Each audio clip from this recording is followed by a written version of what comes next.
Bienvenue dans cet nouvel épisode d'Askestago, le podcast dédié à vous fournir des réponses d'experts à vos questions d'experts en hémostase. Je suis Dana Hazard, attachée scientifique chez Stago et je suis ravie d'être avec vous aujourd'hui. Pour cet épisode, nous allons discuter des anticoagulants oraux directs et notamment de leur interférence avec les tests d'hémostase. Pour traiter de ce sujet, nous avons le plaisir d'accueillir Dr Toussaint. Dr Toussaint, vous êtes biologiste au laboratoire du CHU de Nancy. Vous êtes également coordinatrice du groupe SFTH Hémostase délocalisée. Je suis très heureuse de vous recevoir aujourd'hui. Bonjour à tous. Depuis 2008, les anticoagulants oraux directs, ou AOD, ont commencé à être commercialisés en France et depuis, leur utilisation n'a cessé de croître. Nous allons aujourd'hui nous intéresser à ce sujet et discuter surtout de l'impact des AOD sur les bilans d'hémostase. Donc pour commencer, pouvez-vous, Dr Toussaint, nous rappeler, s'il vous plaît, ce que c'est un AOD? Quels sont les AOD utilisés en France et pour quelle indication? Oui, alors tout d'abord, les anticoagulants oraux directs, ce sont des médicaments, comme leur nom l'indique, qui sont administrés par voie orale, mais qui, contrairement aux anciens, anticoagulants qu'on administrait par voie orale, sont actifs directement, donc dès la prise et vont cibler les facteurs de coagulation, soit la thrombine, soit le facteur 10A. Et donc on va avoir un effet immédiat dès que le médicament est pris, l'effet anticoagulant peut être observé. Donc on va avoir 2 types de molécules. Les molécules qui visent la thrombine, donc les anti-2A, qui sont représentées en France par le dabigatran, qui s'appelle le Pradaxa. Et puis des molécules anti-10A, donc le rivaroxaban, le Xarelto et l'apixaban, l'Eliquis. Il existe une autre molécule, l'édoxaban, le Lixiana, qui est également commercialisée, mais qui n'est pas encore disponible, en France, en usage courant. Les principales indications de ces 3 molécules, ce sont la prévention de l'accident vasculaire cérébral et de l'embolie systémique chez les patients atteints de fibrillation, atriale non valvulaire et le traitement de la thrombose veineuse profonde et de l'embolie pulmonaire, avec des petites modalités nécessitant un relais pour le Pradaxa ou, en traitement, mis en route directement pour les anti-DISA. Et puis, on les retrouve aussi, c'est leur indication initiale, en prophylaxie de la chirurgie orthopédique.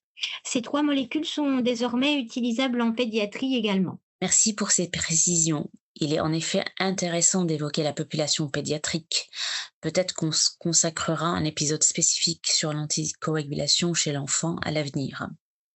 Pour revenir à notre sujet, on sait que les AOD sont aujourd'hui les anticoagulants les plus utilisés. Comment expliquez-vous leur succès, notamment par rapport aux AVK dont la prescription tend à diminuer? Alors le succès, c'est que ces molécules sont beaucoup plus faciles, entre guillemets «à gérer» puisque, il n'y a plus nécessité de gérer l'anticoagulation via un monitoring biologique on s'affranchit donc de l'ajustement que l'on devait faire sur la base de l'INR pour les AVK. Et donc les posologies sont, fixes et donc il n'y a pas d'ajustement à faire, alors il faut simplement faire attention, à la fonction rénale et aux éventuelles interactions médicamenteuses, mais ça donc ça c'est décidé, au moment de l'initiation du traitement. Donc la gestion est beaucoup plus simple qu'avec les AVK. On retiendra donc que cela représente un vrai gain de confort pour les patients qui n'ont plus besoin d'un suivi aussi contraignant. Par ailleurs, l'augmentation du nombre de patients traités par AOD s'accompagne logiquement d'une multiplication des bilans d'hémostase réalisés sur des plasmas contenant ces anticoagulants, avec toutes les interférences analytiques que cela implique. Confirmez-vous que cette situation est vraiment fréquente en pratique? Quels sont les principaux services prescripteurs de ces bilans dans ce cas?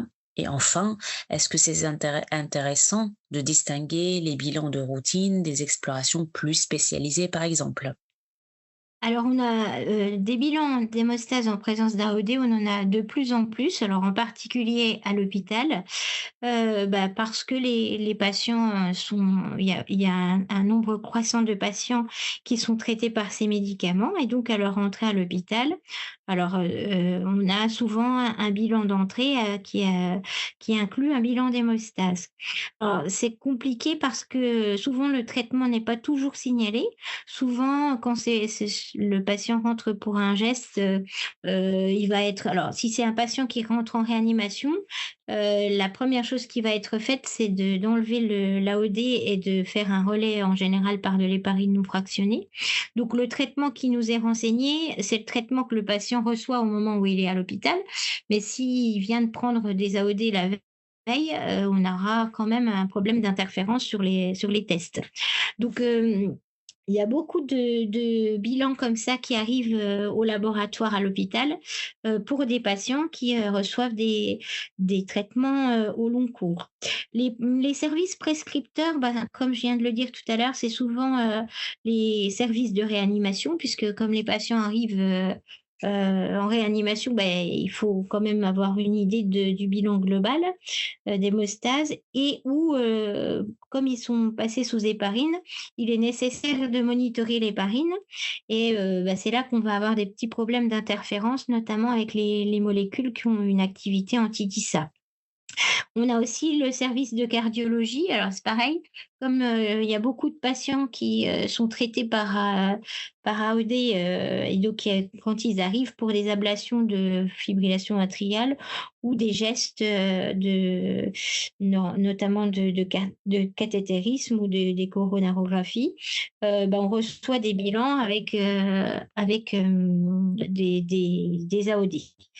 Et puis, la dernière grande catégorie de patients, qui reçoit des AOD pour lequel on a des demandes de bilan, ce sont les patients de l'HGE, pour lesquels on a un suivi de la fonction hépatique qui se fait notamment sur le TPL facteur 5 avec, les calculs des scores de MELD.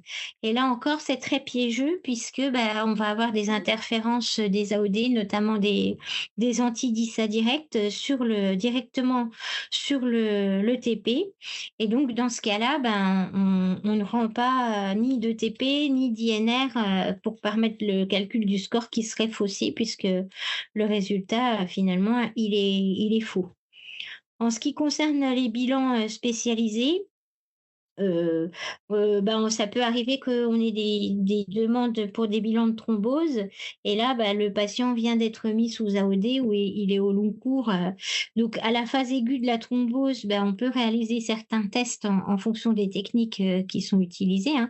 Donc pour un bilan de thrombose constitutionnelle, si on fait de l'antithrombine avec une méthode, anti-2A, on peut, le faire sous Xarelto ou sous Eliquis. Si c'est des méthodes chromogéniques pour la protéine C, ça marche aussi, pour la protéine S antigène. Puis il y a d'autres tests, pour lesquels il y a des interférences, donc soit qu'on reporte, soit que l'on peut réaliser, après traitement du plasma par charbon et ça, en fait, ça se discute avec le prescripteur pour voir, l'urgence du bilan à réaliser et puis voir s'il n'y a pas moyen de faire une fenêtre thérapeutique, pour le faire en dehors d'un traitement.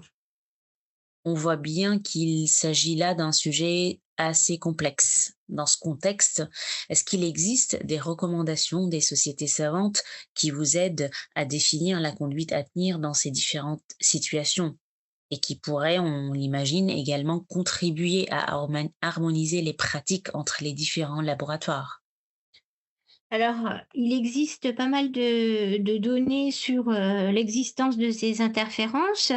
Par contre, des recommandations claires sur, la façon de réaliser ou non des tests et quels sont les tests à prescrire dans quelle situation, c'est un peu divers et varié. Ça va dépendre aussi, de qui a formulé les recommandations, parce que vous allez y avoir des recommandations de la société des sociétés de cardiologie et puis vous allez avoir des recommandations, plutôt des gens qui font de l'hémostase, mais ça donne en fait, des éclairages sur le type d'interférence qui peut survenir, mais comme ces interférences, elles sont très, pratiques dépendantes, très techniques dépendantes, chacun doit se les approprier, en fait, sur la façon de faire et on n'a pas de recommandation claire pour dire: «Dans ce type de situation, on doit ou on ne doit pas faire le dosage et dans quelles conditions et est-ce qu'on rend les résultats ou pas?»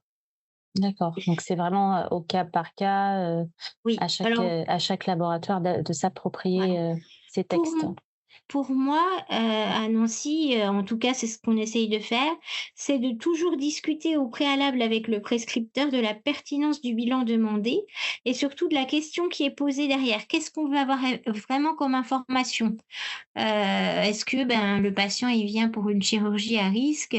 Et là, si le patient, il a encore beaucoup d'AOD, bah, le risque pour l'instant, c'est le fait qu'il y ait encore beaucoup d'AOD, donc ça va pas être le reste. Si c'est pour un suivi d'un patient, pour lequel on veut quand même avoir une visibilité sur la fonction hépatique, ben là, on va proposer peut-être de faire, plutôt des facteurs puisque quand on dilue, on a moins d'effets, d'interférence et puis, proposer éventuellement de faire des traitements au charbon. Mais c'est au cas par cas parce qu'on va pas faire, du traitement par charbon pour tous les bilans qu'on reçoit, sachant Mmh. qu'il y a quand même une bonne partie des bilans qui sont demandés qui finalement, bah, n'ont pas vraiment de pertinence, clinique. Donc, voilà, on rediscute toujours avec les prescripteurs avant de se lancer pour faire au mieux, par rapport à ce qu'ils demandent. Est-ce que les prescripteurs ont systématiquement connaissance d'un traitement, par AOD? Et si c'est le cas, est-ce que vous avez l'impression qu'ils ont bien réalisé qu'il y a cette interférence ou cette source d'interférence est parfois ou même souvent sous-estimée? Souvent, Oui, ils ont l'information, il y a ben, en fonction des prescripteurs, ils font pas le lien qu'effectivement, il va y avoir un biais sur le sur le bilan qu'ils oui, oui. demandent, hein, effectivement. Après, ben, justement, c'est tout l'intérêt de notre place de biologiste, de savoir, bah, finalement, qu'est-ce qu'on va pouvoir faire qui répondra au mieux à leur interrogation, enfin à la question qu'ils se posent derrière le bilan qui est demandé. Merci Madame Toussaint pour toutes ces informations. Nous arrivons presque à la fin de notre épisode. Est-ce que vous avez un dernier mot pour, nos auditeurs? Eh bien, les petits messages que je voudrais faire passer, c'est que donc les AOD ont beaucoup, modifié nos pratiques du laboratoire, parce qu'ils sont quand même présents très souvent et donc qu'il est important d'avoir à notre rôle de biologiste, un rôle de revue de la prescription, de la pertinence de la prescription et de discussion avec les cliniciens pour ajuster au mieux, bah, les tests que l'on va réaliser ou pas et les meilleures conditions pour les réaliser pour que ça soit utile, pour le patient. Je retiens surtout pour conclure l'importance de votre rôle de biologiste dans l'appréciation de la pertinence clinique de ces demandes. Merci infiniment, Madame Toussaint, d'avoir accepté notre invitation. Merci pour la qualité des informations partagées, toujours avec beaucoup de générosité. C'est un vrai plaisir d'échanger avec vous. Il est maintenant temps pour moi de clore cet épisode. Merci à tous pour votre écoute. Comme d'habitude, vous trouverez toutes les références bibliographiques dans la description du podcast. Et pour finir, n'hésitez pas à nous envoyer toutes vos questions à notre adresse email ask@stago.com. Nous serons ravis d'y répondre dans un prochain épisode. À bientôt.